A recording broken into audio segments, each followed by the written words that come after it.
بسم الله الرحمن الرحيم نحمده ونصلي ونسلم على رسوله الكريم اما بعد۔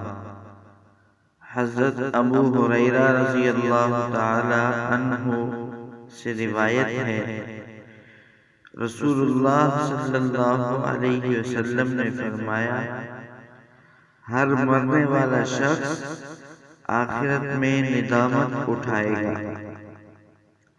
صحابہ اکرام رضوان اللہ علیہم اجمعین نے عرض کی، اے اللہ کے رسول، کیوں اور کیسی ندامت؟